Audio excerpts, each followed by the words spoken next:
Students आपके सामने है 3 सवाल हैं। हम इन तीनों सवालों के गुणनखंड समविधि से करेंगे।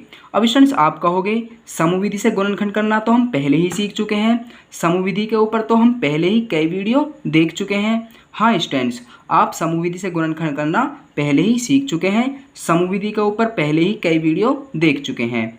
स्टूडेंट्स मैं आपको बता दूँ, मेरा वीडियो बनाने का मकसद आपको समझाना होता है, तो आज का यह लेक्चर भी आपको कुछ ना कुछ सिखा के ज़रूर जाएगा। तो कहने का मतलब सिर्फ यही है, आज का यह लेक्चर भी आपके लिए बहुत इंपॉर्टेंट होने वाला है। तो चलते हैं बिना किसी देरी के और लेक्चर की शुरुआत करते हैं। आप फटाफट से इस वीडियो को लाइक कर दीजिए। स्टूडेंट्स आपके सामने पहला सवाल है, तो करते हैं इस सवाल को। सबसे पहले हम 5√2 की गुना √2 में करेंगे। 5√2 की गुना करेंगे √2 में। तो स्टूडेंट्स क्या आएगा यहाँ पर गुणा करने के बाद? स्टूडेंट्स आप बिल्कुल अच्छी तरह जानते हैं रूट वाली संख्याओं की गुणा कैसे करते हैं। यदि नहीं जानते हैं तो इसका मतलब ये है आप लेक्चर छोड़ कर देख रहे हैं। तो मेरा आपको सजेशन ये है, आप लेक्चर छोड़ कर ना देखें, आप बिल्कुल अच्छी तरह समझ जाएंगे। तो स्टूडेंट्स पहले हम क्या करेंगे, यहाँ पर 5 है, ये 5√2 है और ये 1√2 है। यहाँ पर कुछ नहीं है तो 1 है। 5 की गुना हम पहले 1 में करेंगे तो 5 एकम 5 आएगा। अब हम √2 की गुना √2 में करेंगे, √2 की गुना √2 में करेंगे तो यहाँ पर क्या आएगा, यहाँ पर आ जाएगा गुणा में 2। अब स्टूडेंट्स यहाँ पर 2 क्यों आया है, √2 की √2 में करने पर 2 ही क्यों आया है? स्टूडेंट्स मैं आपको पहले ही बता चुका हूँ, जब सेम रूट वाली संख्याओं की गुणा सेम रूट वाली संख्या में करते हैं तो वहाँ पर वही आ जाता है जो भी रूट में संख्या होती है। जैसे यहाँ पर रूट में संख्या 2 है तो यहाँ पर 2 ही आ जाएगा। और स्टूडेंट्स वैसे भी मैं आपको बता देता हूँ, जैसे यहाँ पर √2 है, √2 है, यहाँ पर भी √2 है, √2 की √2 में गुना करेंगे तो 2 कैसे आएगा मैं आपको बता देता हूँ। जैसे यहाँ पर √2 की पावर कितनी है, कुछ नहीं है तो पावर 1 है यहाँ पर, और यहाँ पर भी √2 की पावर 1 है। √2 की पावर 1 और 1 कितनी हो जाएगी, √2 की पावर 2 हो जाएगी यहाँ पर, क्योंकि गुणा में पावर जुड़ जाती हैं। और स्टूडेंट्स मैं आपको बता दूँ, गणित का एक नियम है, 2 से हम रूट को काट देते हैं। तो यहाँ पर क्या बचा, 2 ही तो बचा, मैंने इसी प्रकार यहाँ पर 2 लिख दिया है। यदि स्टूडेंट्स आप समझ गए हैं तो अच्छी बात है, नहीं समझे हैं तो स्टूडेंट्स आप फिर पिछली वीडियो देखें, आप बिल्कुल अच्छी तरह समझ जाएंगे। 5 की गुणा 2 में करेंगे तो यहाँ पर क्या आ जाएगा, 10 आ जाएगा। अब स्टूडेंट्स क्या करेंगे, अब स्टूडेंट्स हमें यहाँ पर 10 के गुणनखंड करने हैं, तो करते हैं यहाँ पर हम 2 पंजे 10, 5 एकम 5, हमें यहाँ पर जोड़ कर लाना है 7, तो 5 और 2 7 ही तो होता है स्टूडेंट्स। तो हम इस प्रकार यहाँ पर लिखेंगे प्लस 5 + 2 लिख देंगे। स्टूडेंट्स आप बिल्कुल अच्छी तरह जानते हैं कैसे करते हैं समविधि से गुणनखंड। अब हम 5y + 2y यहाँ पर लिख देंगे, 5√2। अब स्टूडेंट्स हम इन 2 पदों में कॉमन लेंगे। अब स्टूडेंट्स हम यहाँ पर कॉमन कैसे लेते हैं देख लीजिए। स्टूडेंट्स सबसे पहले हम ये जो गणित की संख्या होती हैं, जैसे यहाँ पर √2 है, यहाँ पर 5 है, तो सबसे पहले हम इन गणित की संख्याओं में कॉमन लेते हैं। तो स्टूडेंट मैं आपको बता दूं, सबसे पहले जो बिना रूट की जो संख्या होती है उसके हम गुणनखंड कर लेते हैं। जैसे यहाँ पर 5 है तो हम 5 के गुणनखंड करेंगे, 5 एकम 5 ही आ जाएगा यहाँ पर। तो अब स्टूडेंट यहाँ पर √2 है और यहाँ पर 5 है। स्टूडेंट्स ये संख्या 2 रूट में है और ये 5 रूट में नहीं है। तो स्टूडेंट्स क्या हम 5 को रूट में लिख सकते हैं? तो स्टूडेंट्स हाँ, हम 5 को रूट में लिख सकते हैं। कैसे लिख सकते हैं? 5 को हम लिख सकते हैं स्टूडेंट्स, हम 5 को लिख सकते हैं √5 गुणे √5। हम 5 को इस प्रकार लिख सकते हैं, √5 गुणे √5। अब स्टूडेंट्स यहाँ पर यह क्या है स्टूडेंट्स, यहाँ से लेकर यहाँ तक स्टूडेंट्स यह 5 ही है। स्टूडेंट्स अब यहाँ पर √2 है और यहाँ पर क्या है, यहाँ पर √2 है कहीं नहीं है। तो इसका मतलब ये हुआ स्टूडेंट्स, √2 कॉमन नहीं है और ना ही √5 कॉमन है, क्योंकि स्टूडेंट्स यहाँ पर √5 नहीं है और यहाँ पर √5 है, तो √5 कॉमन नहीं है, दोनों में होना चाहिए। यहाँ पर √2 है तो यहाँ पर √2 नहीं है, तो √2 और √5 कॉमन नहीं है, यानी कि √2 और 5 में कुछ भी कॉमन नहीं है। अब स्टूडेंट्स हम यहाँ पर देख लेते हैं y यहाँ पर भी है तो y कॉमन लेंगे, छोटी पावर कॉमन लेंगे, y की पावर 1। अब हम भाग लगाएंगे। स्टूडेंट्स भाग लगाना भी आप बिल्कुल अच्छे से जानते हैं, तो √2y² में हम भाग लगाएंगे, किससे, y से भाग लगाएंगे, y से यहाँ की एक पावर कम हो जाएगी तो क्या बचेगा, √2y, तो √2y लिख देंगे, प्लस y से y कट जाएगा, 5 बचेगा। अब यहाँ पर भाग लगाएंगे, पहले तो स्टूडेंट कॉमन ही लेंगे ना, तो स्टूडेंट यहाँ पर क्या है 2 और यहाँ पर 5√2। अब स्टूडेंट 2 और 5√2 में क्या कॉमन है, अभी स्टूडेंट्स मैंने आपको बताया था कॉमन लेने के लिए सबसे पहले हम बिना रूट वाली संख्या के गुणनखंड करते हैं। तो स्टूडेंट्स यहाँ पर 2 है, 2 का तो गुणनखंड करेंगे तो यहाँ पर 2 एकम 2 ही आ जाएगा। अब स्टूडेंट्स यहाँ पर यह रूट में संख्या है, तो स्टूडेंट्स अब हम देखेंगे क्या हम 2 को भी रूट में लिख सकते हैं। तो स्टूडेंट्स हाँ, हम 2 को भी रूट में लिख सकते हैं, रूट 2 गुना रूट 2। अब स्टूडेंट्स हमने 2 को रूट 2 गुना रूट 2 में लिख दिया है, यानी कि स्टूडेंट्स यहाँ से यहाँ तक का हम माने तो यह 2 ही है स्टूडेंट्स। अब स्टूडेंट्स हम इसमें और इसमें हम कॉमन देख लेते हैं। तो स्टूडेंट्स यहाँ पर रूट 2 और यहाँ पर भी इसमें रूट 2 है, तो स्टूडेंट्स रूट 2 तो हो गया कॉमन। अब स्टूडेंट्स यहाँ पर y है, अब स्टूडेंट्स क्या इसमें y है? नहीं है y, तो इसका मतलब यहाँ पर केवल रूट 2 कॉमन है। अब स्टूडेंट्स हम रूट 2 से भाग लगाएंगे, तो स्टूडेंट्स पहले हम 2y में भाग लगाएंगे। अब स्टूडेंट्स हमने 2 को क्या लिख दिया है? 2 को तो हमने रूट 2 गुना रूट 2 लिख दिया है ना, तो स्टूडेंट्स हम रूट 2 से रूट 2 गुना रूट 2 में भाग लगाएंगे। तो स्टूडेंट्स भाग लगाते हैं, रूट 2 से रूट 2 कट जाएगा, तो स्टूडेंट्स क्या बचा? रूट 2 बचा, रूट 2 लिख देंगे। और स्टूडेंट्स यहाँ पर y भी तो बच गया है, तो यहाँ पर y भी लिख देंगे, प्लस आ जाएगा यहाँ पर। अब स्टूडेंट्स हम रूट 2 से भाग लगाएंगे 5 रूट 2 में, तो 5 रूट 2 में भाग लगाएंगे रूट 2 से, रूट 2 से रूट 2 कट जाएगा, 5 बचेगा। अब स्टूडेंट्स यहाँ पर देखिए रूट 2y प्लस 5 यह पूरे में कॉमन हो जाएगा, बचेगा क्या? y plus root 2। तो स्टूडेंट्स यहाँ पर गुणनखंड हो चुके हैं। अब स्टूडेंट्स हम दूसरे सवाल पर चलते हैं। आपके सामने यह सवाल है, तो करते हैं इस सवाल को भी। सबसे पहले हम 2 रूट 3 की गुना करेंगे 4 रूट 3 में, तो 2 चौक 8, रूट 3 की रूट 3 में करेंगे तो 3 ही आ जाएगा, आप बिल्कुल अच्छी तरह जानते हैं। अब 8 की 3 में करेंगे तो यहाँ पर क्या आ जाएगा? यहाँ पर आ जाएगा 8 तिया 24। अब हम 24 के गुणनखंड करेंगे, 24 के गुणनखंड कर लेते हैं, 2 से कटेगा 12 वेर, 2 छिक्के 12, 2 तिया 6, 3 एकम 3। अब स्टूडेंट्स घटा कर लाना है 5, तो क्या करें यहाँ पर स्टूडेंट्स अब हम देख लेते हैं, 2 दूनी 4, 4 दूनी 8, 8 में से 3 गए 5 बचे, 8 में से 3 गए तो 5 ही बचेंगे और 5 ही हमें लाना है। तो 8 minus 3 into x minus 2 root 3, 4 root 3 x square. अब स्टूडेंट्स हम यहाँ पर कॉमन लेंगे, कॉमन लेना भी आप बिल्कुल अच्छे से जानते हैं। अब स्टूडेंट्स सबसे पहले हम जो बिना रूट की जो संख्या है उसके गुणनखंड करेंगे, तो 8 के गुणनखंड हम यहाँ पर कर लेते हैं, 2 चौक 8, 2 दूनी 4, 2 एकम 2।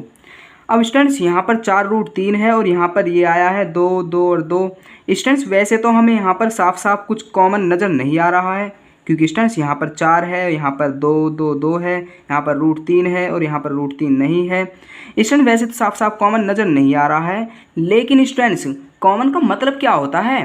स्टूडेंट्स कॉमन का मतलब होता है कोई ऐसी संख्या जिससे ये वाला पद भी कट जाए और ये वाला पद भी कट जाए। स्टूडेंट्स यहाँ पर हम देखें 4 और यहाँ पर स्टूडेंट्स 8 है, तो स्टूडेंट्स 4 और 8 में कोई ऐसी संख्या है जिससे 4 भी कट जाए और 8 भी कट जाए? हाँ स्टूडेंट्स, 4 से 4 कट जाएगा और 4 से 8 भी कट जाएगा। स्टूडेंट्स यहाँ पर आप देख लीजिए 2 दूनी 4, स्टूडेंट्स यहाँ पर इसमें 4 है, 2 दूनी 4 और यहाँ पर है ही 4, तो स्टूडेंट्स 4 तो कॉमन है ही, आप देख पा रहे हैं, तो हम यहाँ पर 4 लिख देंगे। अब स्टूडेंट्स यहाँ पर रूट 3 है, लेकिन स्टूडेंट्स इसमें रूट 3 नहीं बन पाएगा किसी भी कीमत पर, तो स्टूडेंट रूट 3 कॉमन नहीं है, केवल 4 कॉमन है।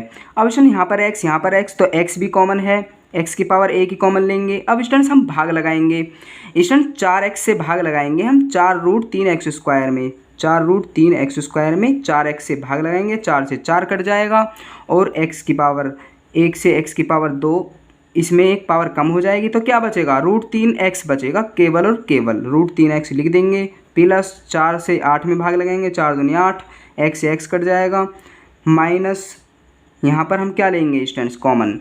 स्टूडेंट्स अब यहाँ पर देखिए, मैंने आपको पहले ही बता दिया है बिना रूट वाली संख्या के हम गुणनखंड करते हैं, तो पहले हम 3 के गुणनखंड करेंगे, 3 एकम 3 ही आ जाएगा। अब स्टूडेंट्स क्या हम 3 को रूट में लिख सकते हैं? हाँ स्टूडेंट्स, 3 को हम रूट में लिख सकते हैं। जैसे यहाँ पर 3 है, 3 को हम रूट 3 गुना रूट 3 में लिख सकते हैं। अब स्टूडेंट्स यहाँ पर रूट 3 और यहाँ पर भी रूट 3 है, तो स्टूडेंट्स रूट 3 तो कॉमन हो गया ना, तो स्टूडेंट्स हम यहाँ पर रूट 3 लिख देंगे। अब स्टूडेंट्स यहाँ पर x नहीं है, तो केवल माइनस रूट 3 कॉमन है। अब स्टूडेंट्स भाग लगाएंगे, अब स्टूडेंट्स 3 को हमने क्या लिखा है? रूट 3 गुना रूट 3 लिखा है। अब रूट 3 से भाग लगाएंगे तो क्या बचेगा? रूट 3 बचेगा √3 लिख देंगे। और क्या बचा यहाँ पर, x भी तो बचा, तो x लिख देंगे। अब स्टूडेंट्स यहाँ पर आ जाएगा प्लस, क्योंकि स्टूडेंट माइनस माइनस प्लस होता है तो प्लस आएगा यहाँ पर। अब स्टूडेंट्स हम √3 से 2√3 भाग लगाएंगे, √3 से √3 कट जाएगा, 2 बचेगा, 2 लिख देंगे। अब स्टूडेंट्स पूरे में क्या कॉमन है, पूरे में कॉमन है √3x + 2, बचेगा क्या 4x - √3। स्टूडेंट्स आप बिल्कुल अच्छी तरह समझ गए होंगे। अब हम लास्ट सवाल पर चलते हैं। और हाँ स्टूडेंट्स, इस लास्ट सवाल को भी ज़रूर देखिएगा। स्टूडेंट्स करते हैं इस सवाल को भी। सबसे पहले हम 2√3 की गुना करेंगे √3 में, तो स्टूडेंट्स यहाँ पर आ जाएगा 2 × 3। अब 2 की गुना 3 में करेंगे तो यहाँ पर क्या आएगा 6। अब स्टूडेंट्स हम 6 के गुणनखंड कर लेंगे, 2 × 6 3 × 3, हमें घटा कर लाना है 2√2। अब स्टूडेंट्स हमारा आया क्या है, यहाँ पर आया है 2 और 3, यानी कि 2 × 3 आया है। अब स्टूडेंट्स यहाँ पर √2 है और स्टूडेंट यहाँ पर 2 है, तो हम 2 को √2 × √2 में लिख लेंगे, क्योंकि यहाँ पर √2 है तो हम 2 को भी √2 × √2 में लिख लेंगे। और यहाँ पर क्या है 3 है, तो 3 को ऐसा का ऐसा ही लिख लेंगे, इसको रूट में नहीं लिखेंगे। अब स्टूडेंट्स हमें घटाकर तो 2√2 लाना है, तो स्टूडेंट्स हम 3 की गुना √2 में करेंगे तो 3√2 आ जाएगा, और यहाँ पर बचा √2। अब स्टूडेंट्स यहाँ पर कुछ नहीं है, तो इसका मतलब ये हुआ यहाँ पर 1 है। स्टूडेंट्स यह 1√2 है, तो स्टूडेंट्स हम यहाँ पर √2 लिख देंगे। अब स्टूडेंट 3√2 में से 1√2 घटाएंगे तो क्या बचेगा स्टूडेंट्स, यहाँ पर 2√2 ही तो बचेगा। तो स्टूडेंट्स अब हम यहाँ पर लिख लेंगे √3y² माइनस क्या लिखेंगे स्टूडेंट्स, यहाँ पर हम लिखेंगे 3√2 - √2, 3√2 - √2। ये y है तो y लिख देंगे 2√3। अब स्टूडेंट्स यहाँ पर हम करते हैं आगे। अब स्टूडेंट्स यहाँ पर 3√2y आ जाएगा, यहाँ पर आएगा प्लस का √2y - 2√3। अब स्टूडेंट्स हम यहाँ पर कॉमन लेंगे। स्टूडेंट्स कॉमन लेना आप बिल्कुल अच्छे से जानते हैं, कॉमन लेना बहुत आसान है। स्टूडेंट्स यहाँ पर आप देखिए कॉमन लेना कितना सिंपल है। स्टूडेंट्स जैसे यहाँ पर √2 है, स्टूडेंट्स यहाँ पर किसी भी कीमत में √2 हमें नहीं मिल सकता है, तो स्टूडेंट्स यहाँ पर √2 है, यहाँ पर हमें √2 बिल्कुल भी नहीं मिल सकता है, तो √2 तो कॉमन नहीं है, तो स्टूडेंट √2 का मैटर तो खत्म है। अब स्टूडेंट यहाँ पर √3 है, यहाँ पर 3 है, स्टूडेंट 3 को हम √3 × √3 में लिख सकते हैं। स्टूडेंट्स हम 3 को √3 × √3 लिख सकते हैं, यहाँ पर √3 और यहाँ पर भी √3, तो √3 तो कॉमन हो जाएगा ना, तो स्टूडेंट्स हम यहाँ पर √3 लिख देंगे। यहाँ पर y, यहाँ पर y, तो y भी कॉमन हो जाएगा स्टूडेंट्स, तो y हम कॉमन ले देंगे। अब स्टूडेंट्स हम भाग लगाएंगे, तो स्टूडेंट्स यहाँ पर आ जाएगा y माइनस, अब स्टूडेंट्स हम √3y से भाग लगाएंगे 3√2 में। अब स्टूडेंट्स हम 3√2y में भाग लगाएंगे किससे, √3y से। स्टूडेंट्स हमने 3 को क्या लिखा था, स्टूडेंट 3 को हमने यहाँ पर √3 × √3 लिखा था, तो स्टूडेंट्स हम √3 × √3 लिखेंगे 3 को। यहाँ पर √2 है तो √2 भी लिख देंगे, यहाँ पर y है तो y भी लिख देंगे गुणा में। भाग किससे लगाना है, √3y से। तो स्टूडेंट √3 से √3 कट गया है, y से y भी कट जाएगा, तो स्टूडेंट्स यहाँ पर √3 × √2 आया है, √3 की गुना √2 में करेंगे तो यहाँ पर आ जाएगा √6। तो स्टूडेंट्स हम यहाँ पर √6 लिख देंगे, क्योंकि स्टूडेंट्स 3 दूनी 6 होता है, रूट है तो √6 आएगा यहाँ पर। अब स्टूडेंट्स इन दो पदों में कॉमन लेंगे। स्टूडेंट्स यहाँ पर आप देखिए √3 है, तो स्टूडेंट्स हम यहाँ पर किसी भी कीमत में √3 कॉमन नहीं ले पाएंगे, क्योंकि यहाँ पर √3 है, यहाँ पर √3 मिल ही नहीं सकता, तो √3 तो कॉमन बिल्कुल भी नहीं है। अब स्टूडेंट बात आई √2 और 2 में, तो स्टूडेंट्स हम 2 को √2 × √2 लिख सकते हैं, तो स्टूडेंट √2 तो कॉमन हो जाएगा ना फिर, और यहाँ पर y है, यहाँ पर y नहीं है, तो केवल यहाँ पर प्लस का √2 कॉमन है। अब स्टूडेंट्स हम भाग लगाएंगे तो यहाँ पर आएगा केवल y माइनस, अब स्टूडेंट्स हम √2 से भाग लगाएंगे 2√3 में। स्टूडेंट्स हम 2√3 में भाग लगाएंगे किससे, √2 से। स्टूडेंट्स मैंने अभी आपको क्या बताया था, 2 को हम क्या लिख देंगे, √2 × √2, तो हम 2 को लिख देंगे √2 × √2। यहाँ पर √3 है तो √3 को भी हम लिख देते हैं गुणा में। भाग किससे लगाना है, √2 से, √2 से √2 कट जाएगा, √2 × √3, तो यहाँ पर गुणा करेंगे तो यहाँ पर √6 ही आ जाएगा। अब स्टूडेंट्स y - √6, y - √6, y - √6 पूरे में कॉमन हो जाएगा, बचेगा का √3y + √2। स्टूडेंट्स आप बिल्कुल अच्छी तरह समझ गए होंगे। यदि स्टूडेंट्स आपका लेक्चर पसंद आया है तो इस वीडियो को लाइक कीजिएगा। और हाँ स्टूडेंट्स, यदि आपका अभी भी कोई डाउट है, अभी भी कोई सवाल है, तो आप बेझिझक कमेंट कर सकते हैं। तो चलते हैं, फिर मिलेंगे बेसिक मैथ की एक वीडियो के साथ।